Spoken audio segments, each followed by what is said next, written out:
Dear students, today's topic is thermal radiation and derivation of Planck's law.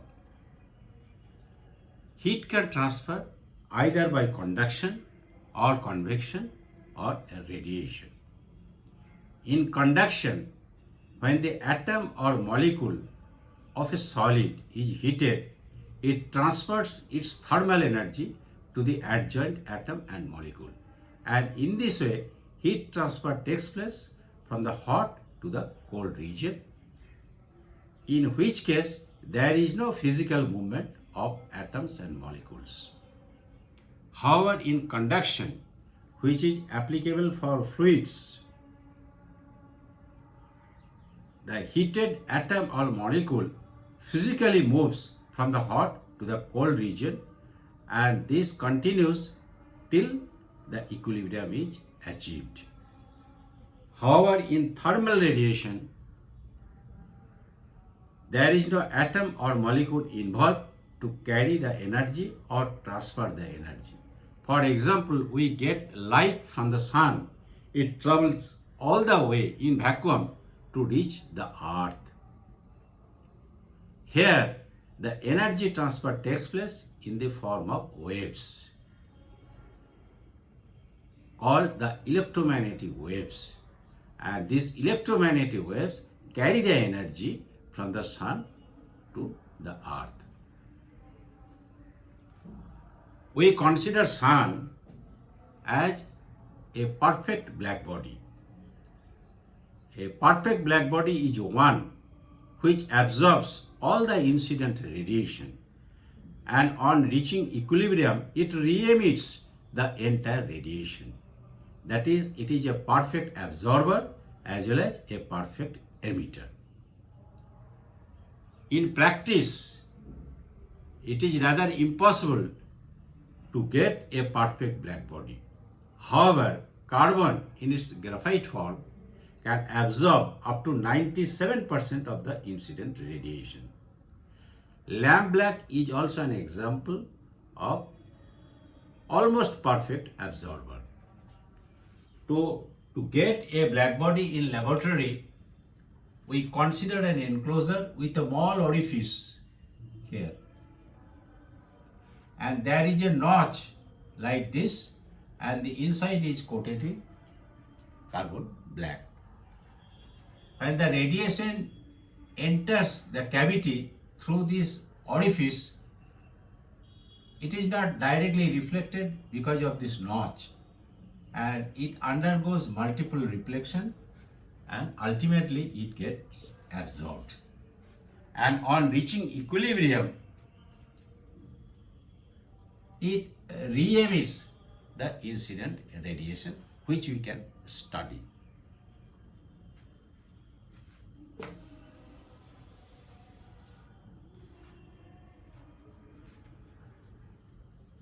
For thermal radiation, Maxwell and Boltzmann gave a relationship which states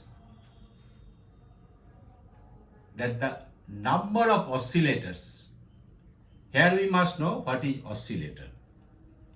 When an atom is excited thermally, its electron gets energy and it jumps from the lower energy orbit to the higher energy orbit. And since the state is very much unstable, it comes back to the normal energy level. And by this way, electromagnetic radiation takes place.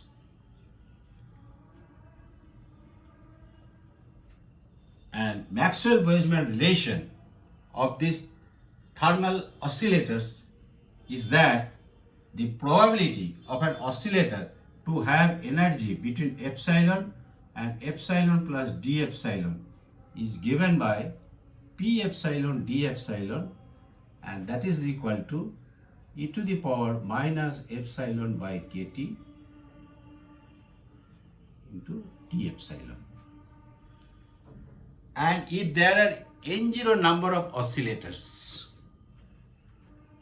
we consider a unit volume, then the number of oscillators having energies between epsilon and epsilon plus d epsilon is given by N0. And E is the energy density is E N0 P epsilon D epsilon. And average energy per oscillator is given by N0 P epsilon D epsilon, where epsilon can vary from 0 to infinity, divided by 0 to infinity N0 P epsilon D epsilon. If we put these values and complete the integration, we get this is equal to. This is the average energy of an oscillator. Here we must assume that as epsilon tends to 0, e to the power minus epsilon by kt naught, as epsilon tends to infinity, it tends to 0 much faster.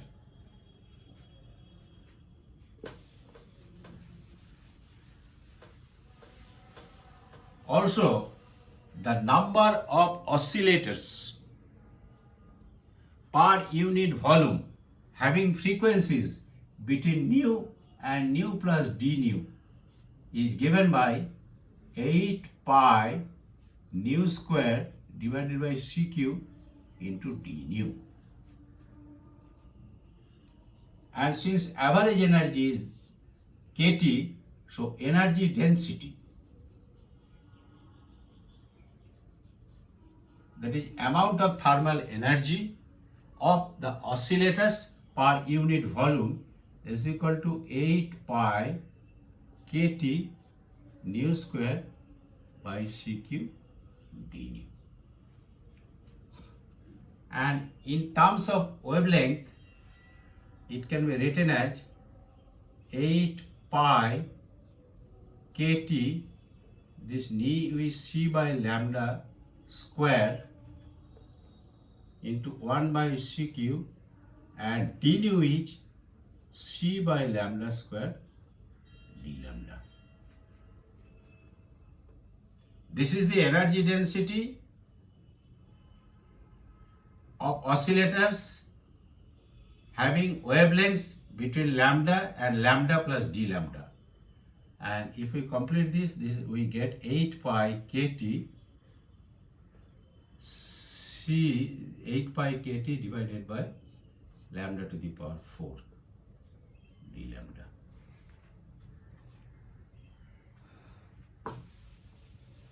And emissivity is given by emissivity E lambda is given by this divided, this is c by 4 into 8 pi kt divided by lambda to the power 4. Emissivity and wavelength lambda. And this is equal to 2 pi c kt divided by lambda to the power 4. Now if we plot E lambda versus lambda, then as lambda approaches 0, emissivity approaches infinity.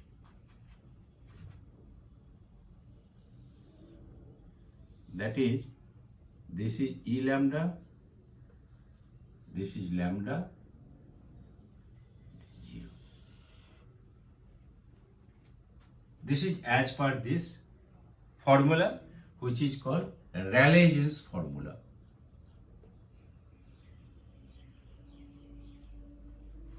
But in practice, the curve is like this.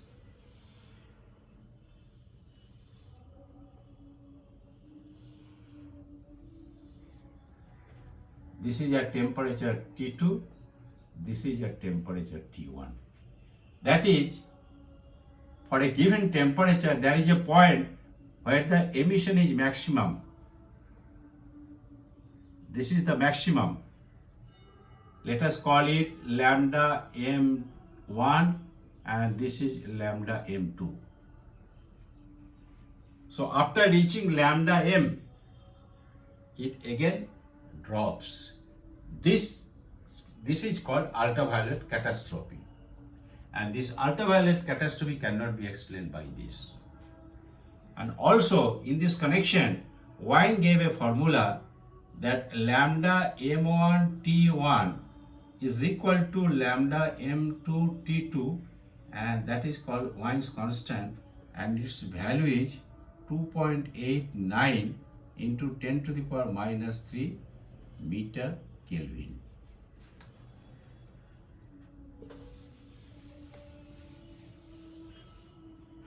Here, while deriving the formula, we assume that the energy epsilon varies continuously. That is why we have taken the integration.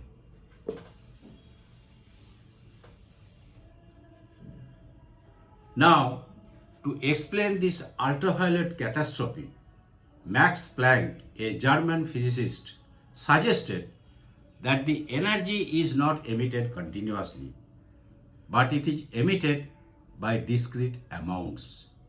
And that discrete amount is given by NH nu. Where n is an integer, it can have values 0, 1, 2, etc. H is the Planck's constant and nu is the frequency of the oscillator. That is, a quanta can have 0 energy, can have h nu, can have 2h nu, can have 3h nu, but not 1.5h nu or 2.5 nu. It has to be an integer, and the value of Planck's constant h is equal to 6.626 into 10 to the power minus 34 joule second. It is a very small quantity. Now, again we will use the Maxwell-Boltzmann statistics, that is the probability of an oscillator to have frequency. This energy NH nu is given by e to the power minus NH nu divided by kT. This is the probability that an oscillator has a frequency nu. This is the energy and this is kT. And the energies of the oscillator, such oscillators, is multiplied by, we have to multiply this by NH nu. We consider a unit volume and let the number of oscillators be N0. So the total energy of the oscillator is this N0 into NH nu e to the power minus NH nu by kT, where N varies from 0 to infinity, and to get the average energy we have to divide it by the total number of such oscillators, that is N0 e to the power minus NH nu by kT.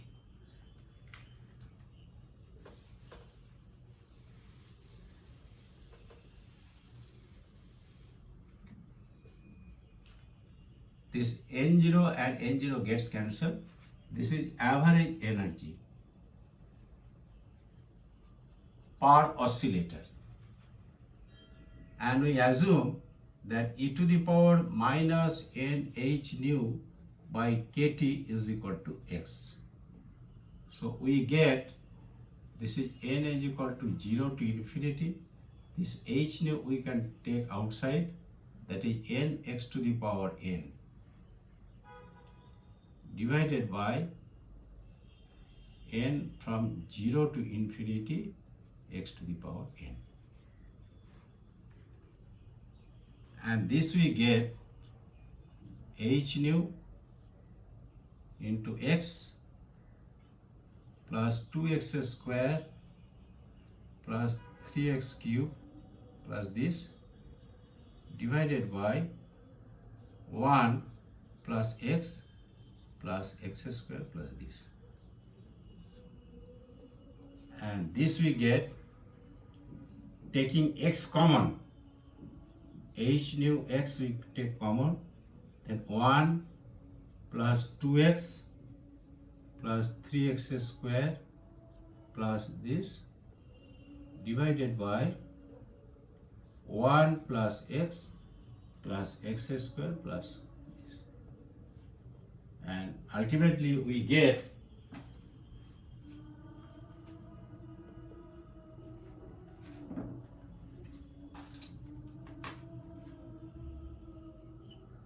this is equal to h nu into x into 1 minus x to the power minus 2 divided by 1 minus x to the power minus 1. And we get h nu x divided by 1 minus x, that is h nu divided by 1 minus x minus 1. And if we put the value of x, then average energy we get, this average energy we get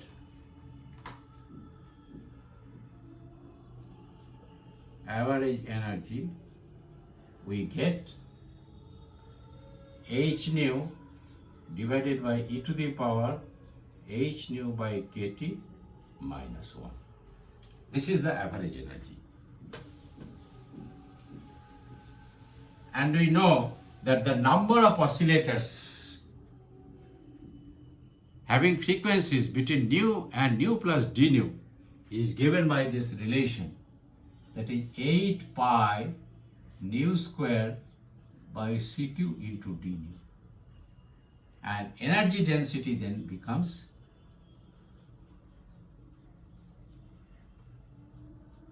we have to multiply this by this, that is 8 pi nu square divided by Cq into h nu divided by e to the power h nu by kt minus 1 du. This is the energy density of oscillators having frequencies between nu and nu plus d nu. And what we get actually? 8 pi nu q h divided by Cq into the e to the power h nu by kt minus 1 into d nu. And if we express this in terms of wavelength, then we get 8 pi, this is nu q means c by lambda raised to the power 3 into h into this is Cq, and this is e to the power hc by lambda kt minus 1, and this d nu is c by lambda square d lambda. And we get 8 pi h 8 pi hc divided by lambda to the power 5 into e to the power hc by lambda kt minus 1 into d lambda. I think it is all right. Okay.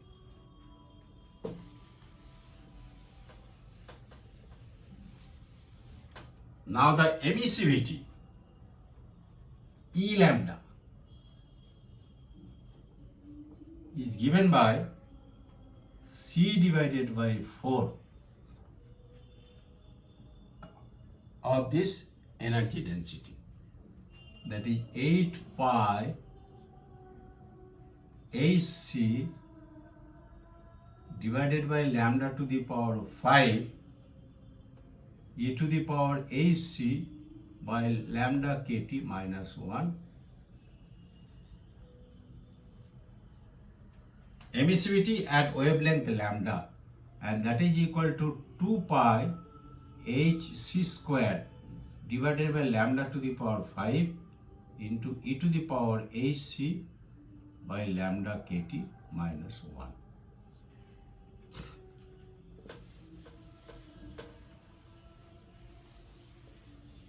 This is the emissivity. The thermal radiation is highly directional. We consider an elementary area of the surface which is radiating. This is ds. The radiation will be maximum here and it will be minimum here. And in between, it depends upon theta and phi. And an elementary area, this elementary area on the hemisphere is given by r square sine theta d phi, and the component of this radiating surface along this direction is given by ds cos theta.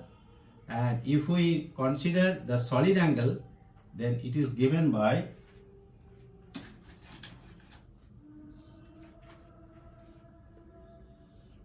zero to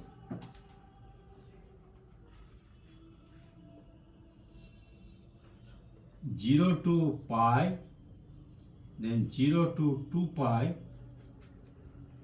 r square sine theta cos theta d theta d phi divided by r square.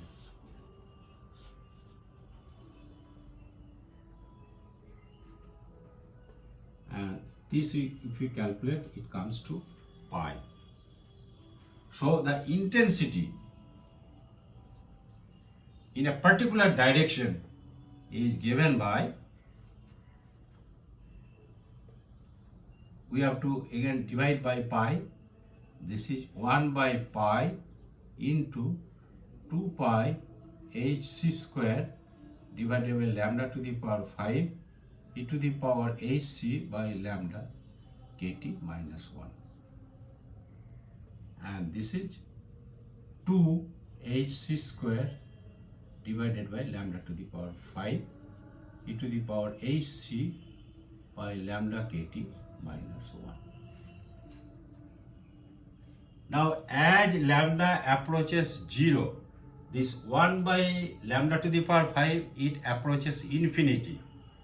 But because of this term e to the power hc by lambda kt, which is in the denominator, it approaches 0 much faster than this. So that is why we can explain the existence of ultraviolet catastrophe. Thank you. We'll take up the remaining part in the next video.